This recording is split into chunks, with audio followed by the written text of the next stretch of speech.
আসসালামু আলাইকুম। আমি আবারও এসেছি। বুধবার আল্লাহ পাক আমাদের তৌফিক দিয়েছে এখানে আসার জন্যে। বা এর আগে যখন আসছিলাম এখানে আসলে কবর জিয়ারত করতে পারি নাই। বা হয়তো এবার এসেছি। এবার আসতে একটু রাতে হয়েছে।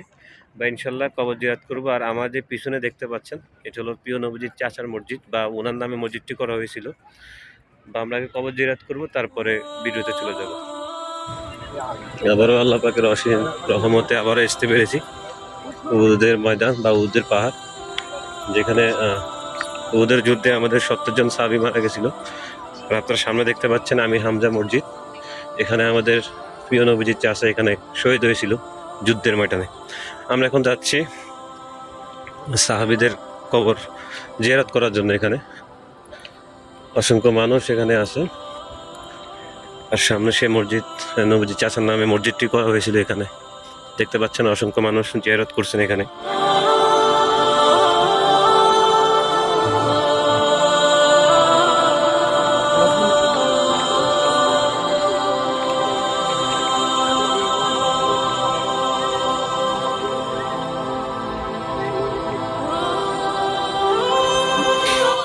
এসে আল্লাহ পাকের আমাদের প্রিয় নবীজির সাহাবীরা, যারা আমাদের নবীজির জন্য জীবন দিয়েছিল এই যুদ্ধের ময়দানে,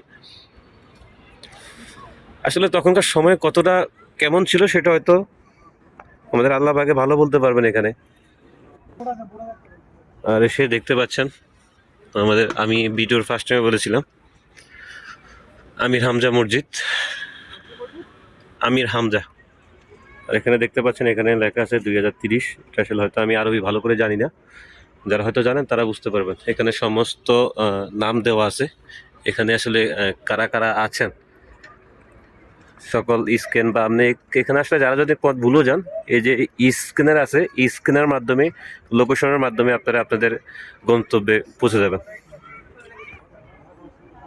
দেখতে পাচ্ছেন এখানে আসলে আমাদের দেশের মতো না, দেশের সিস্টেমের মতো না।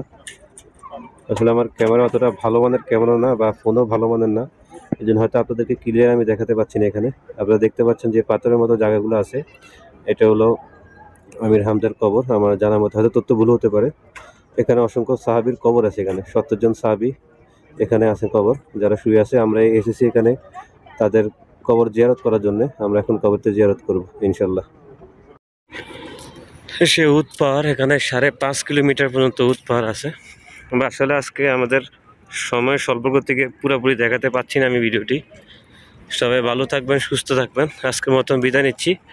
সবার কাছে দোয়া চাচ্ছি আবারও যদি এখানে আসতে পারি, বা সময় নিয়ে নিজের পরিবার নিয়ে সারা মুসলিমকে এখানে আসার তৌফিক দান করুক। আসলে এখানে না আসলে আপনি, আমাদের এখানে যে উহুদের পাহাড়, যেখানে যে যুদ্ধ হয়েছিল, সাহাবীরা মারা গেছিল বা শহীদ হয়েছিলেন, এখানে আমাদের প্রিয় নবীজির দাঁত মোবারক শহীদ হয়েছিল, এটা আসলে আপনি না আসলে কখনো বুঝতে পারবেন না।